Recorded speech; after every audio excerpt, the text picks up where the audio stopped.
Hey guys, Reed here. Let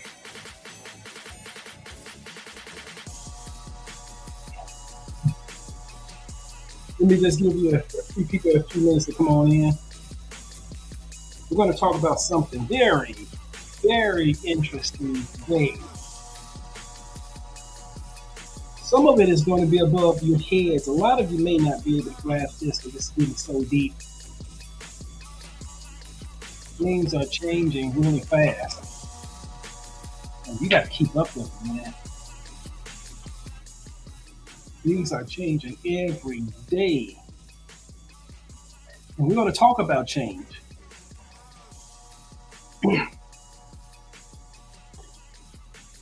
Most importantly, we're going to talk about what it means for you, right?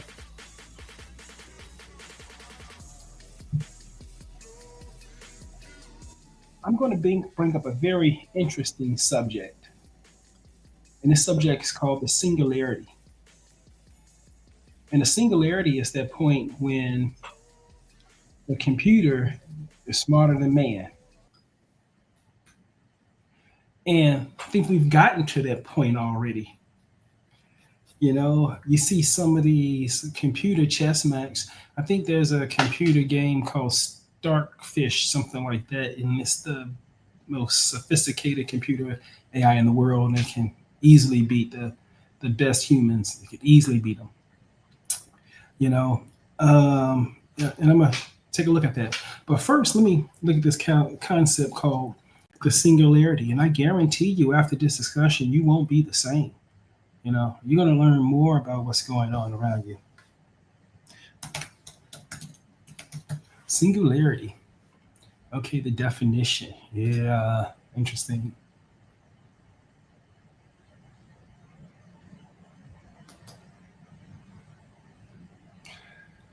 Okay, here. The state, fact, or quality condition of something being singular by itself. Yeah.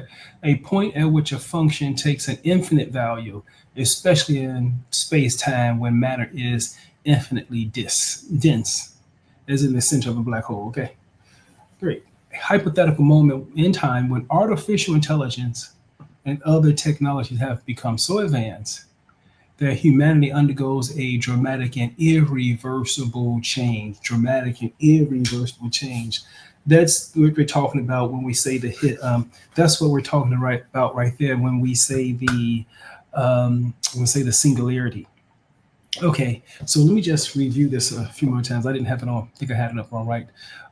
Here, a hypothetical moment in time when artificial intelligence and other technologies have become so advanced that humanity undergoes a dramatic and irreversible change. What does that mean? A dramatic and irreversible change, and this is why, from all of the evidence I look at and everything around me, all the changes. The only way that this makes sense is that we're currently in the singularity right now. And what do I mean by that? Yeah, I believe we're at the point where AI is going to perform better than man. Hold on one second.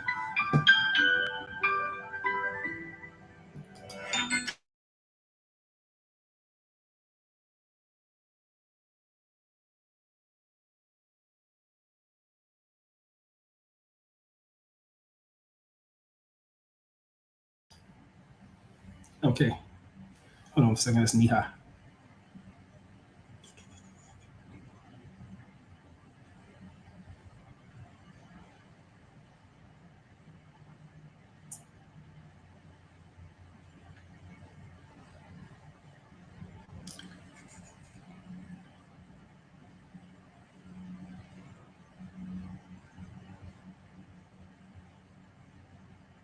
Almost there, folks.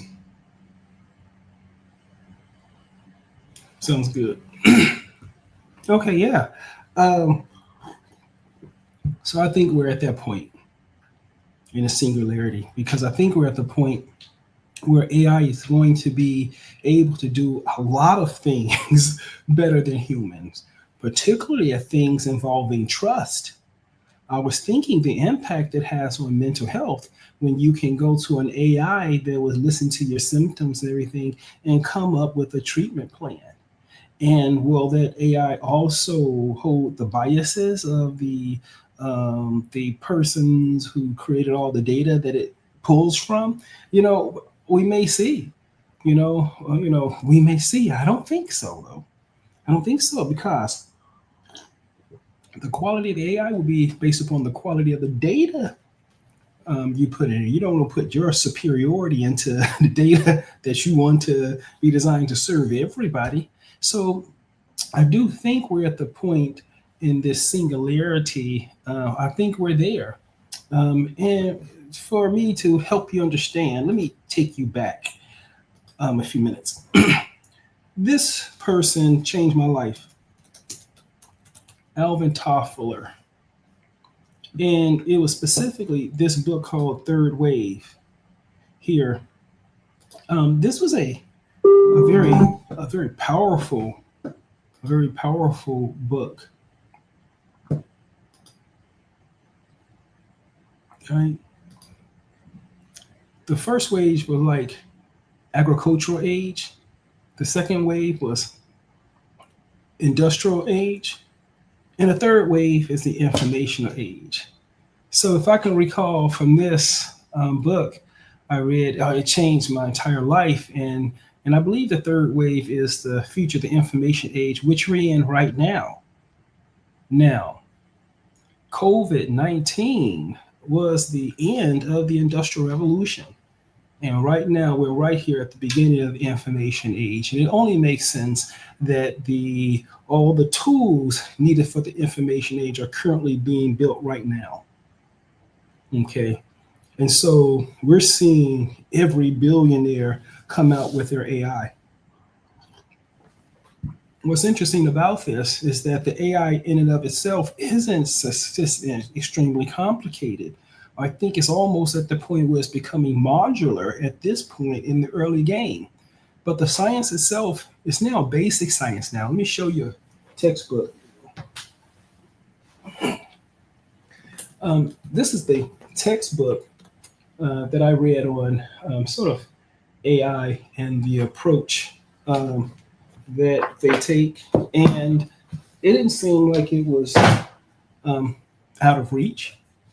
And so I think the AIs are going to become like utility companies, but I think that they're going to become ubiquitous. And so I don't think that the singularity has anything to do with AI coming here and becoming ubiquitous. But I think the singularity has more to do with the content, who owns the content, and how valuable the content is to people, right? And so we're right here at that transition between the Industrial Revolution and the information age. Now, this is a wealth transfer here between the two. In the Industrial Revolution, you had the people who owned the factories, they owned the banks, they owned the railroad, they owned the oil companies, they owned the gas companies, and later towards the end, the software companies, the Googles and all them, they're still from the Industrial Revolution age. So those are centralized ownership where someone owns all the assets and everybody works for their pieces for that asset. And so you have an owner. So if you own the factors of production, basically you have unfair advantage in the labor market because you got all of the assets that came from their product that you own, but everybody else had to work for their piece of the pie, right? That's the Industrial Revolution. However, in the information age, I don't think it's going to be that way. I think you're going to see the reemergence of the individual, and I think the individual is going to develop his or her talent to the point where they will be accessible to everybody on the planet. And I think that's the point of the singularity, and that's the danger that lies in it also. I believe the computers will be ubiquitous everywhere, and it's going to be hard for us to identify where they are anymore. They're going to be recording everything and crunching data, but this data is not useful if it doesn't have a certain quality to it.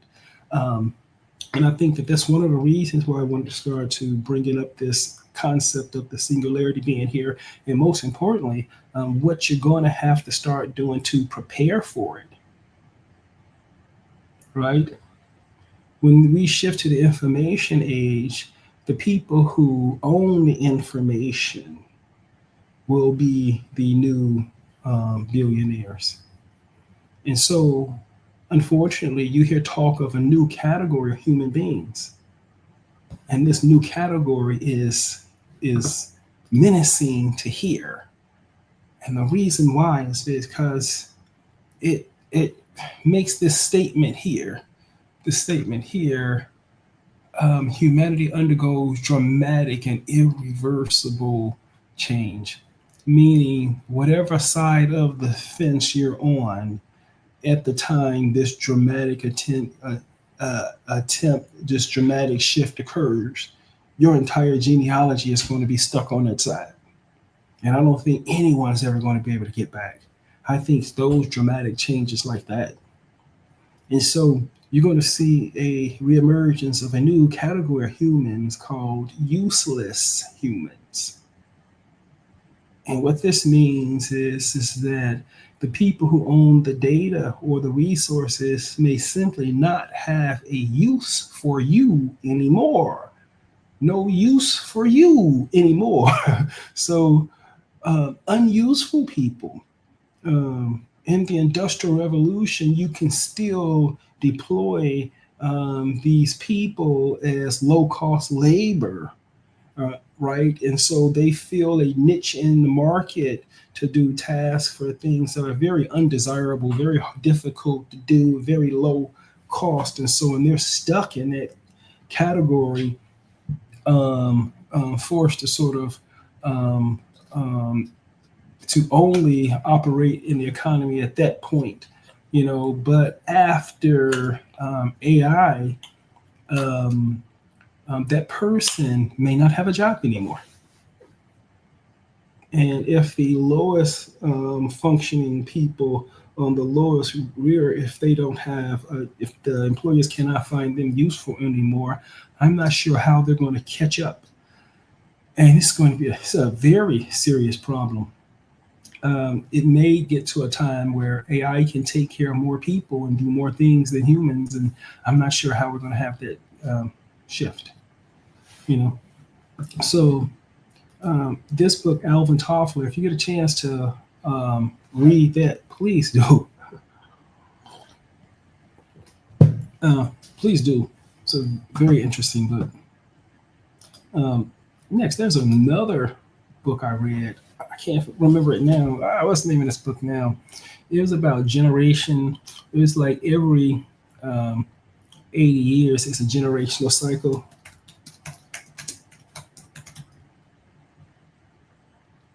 Yep, Strauss and Howe. Yep, right here. Yep. And this is another book that changed my life when you read it. The Fourth Turning. Yeah. Yep, The Fourth Turning.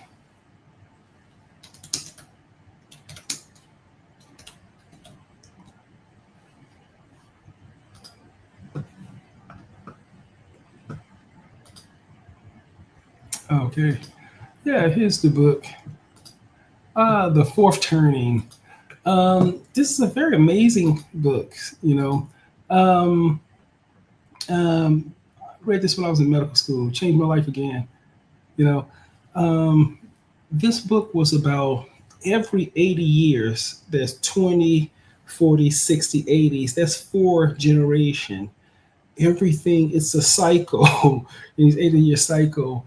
And so Western civilization is usually destroyed in 80-year cycles, and you can go back and you can sort of count it, about 80 years from what before now was at the end of World War II, right?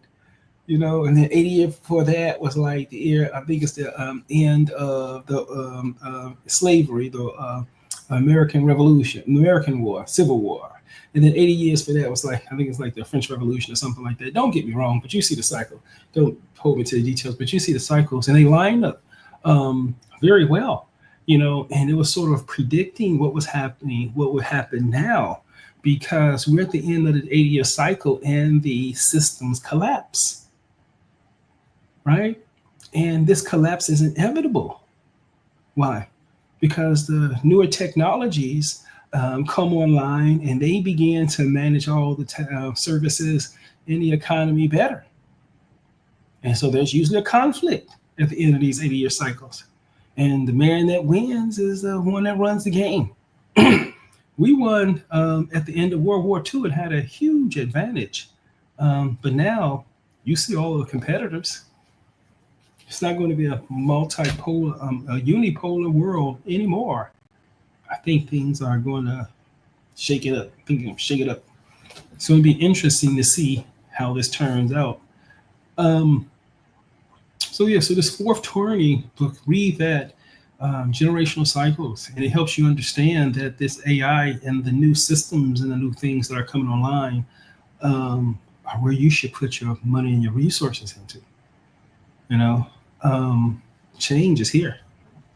And thank God, this level of change is like change on the level of humanity. So right now, I mean, you are so lucky and so blessed to be living in a time of humanity at the transition between the Industrial Revolution and the Information Age. And you know how bad the Industrial Revolution was compared to the Information Age. I think things are going to get better significantly right away. Significantly. Okay. So let me see what the AI is going to say.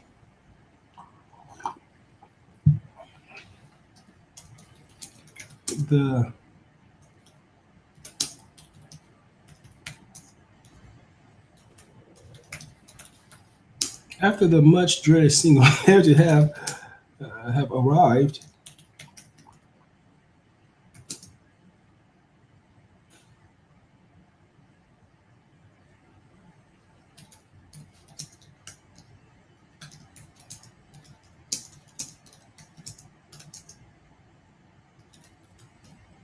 the people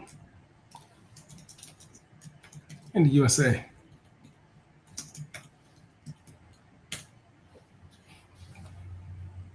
I'm gonna see if it's going to come up with the concept itself.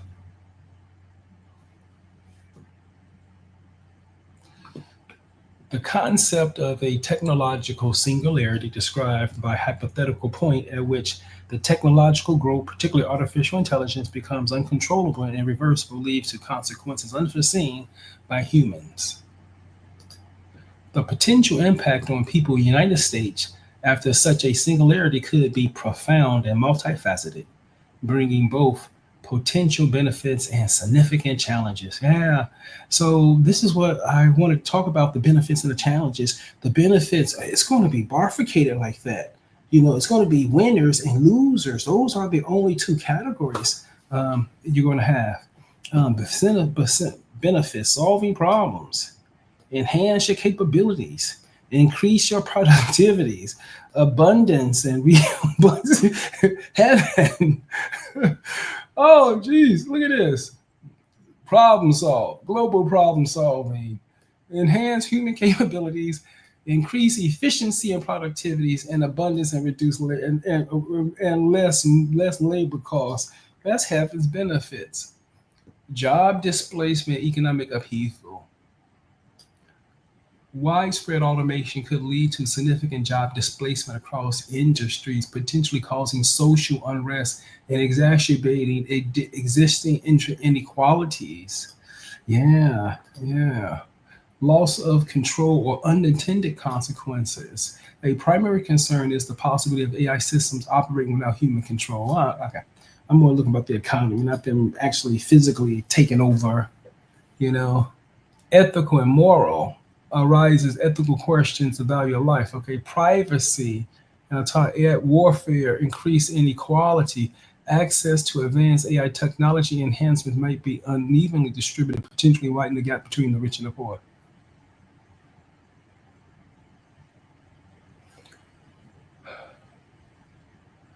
Wow. Redefinition of humanity and relationships. The rise of AI may challenge traditional concepts of human identity and consciousness. Relationships with AI companions could become commonplace, altering social dynamics and traditional concept of family. Oh, okay. I didn't think they would become companions. I think they're more like take your job. Uh, uh, so yeah, so here, um, let me see if it says. Can you comment on?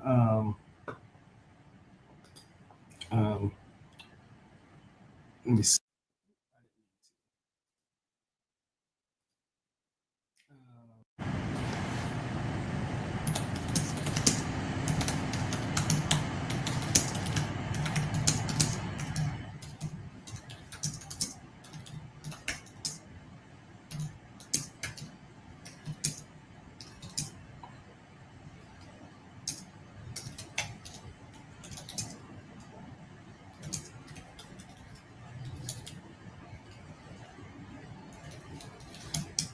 Okay, let me see here. Will the singularity produce a category of persons that will have no benefit to employers? I thought of this concept, and then I'll look it up and see if anyone else talked about it. Job displacement.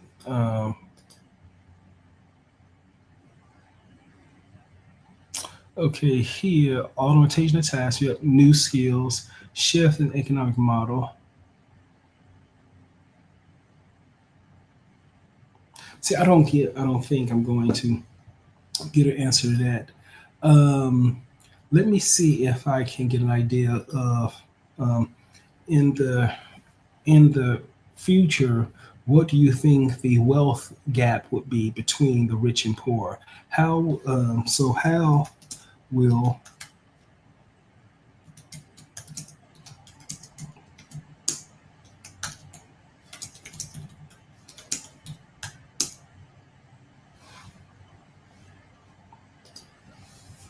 will it shift?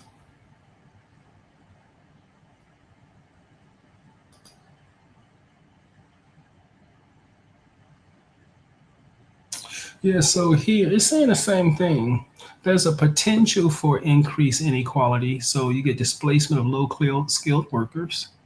You get concentration of wealth in tech sectors. Okay. You get skill based pay gaps, complementary with high skill work. Capital returns favor the wealthy, global inequality. Yeah. So all the people who own the computers and all the software and the data, they get huge returns on the system. Potential for reduced inequality. Again, displacement. So you may not have a stable job where you at. Skills leveling effect. Some research suggests that AI tools with large language learning models can boost the productivity of lower skilled workers, potentially narrowing the wage gap. Increase productivity and economic growth. Okay. Yeah. Mitigation strategy, investing in education and restraining, progressive taxation, social security. Okay, that's one. Yeah. So here, it doesn't come out and directly talk about. I was hoping I'd get a pyramid to talk about the difference between the rich and the poor in terms of wealth and things like that. So this coming singularity is going to be a very interesting thing we need to deal with. You know, and so I'm at the 24-minute mark. On my next step, I'm going to um, um, talk about let's say, AI in healthcare and how, and in my opinion, I believe delivering healthcare on networks would be more effective and more efficient than managing uh,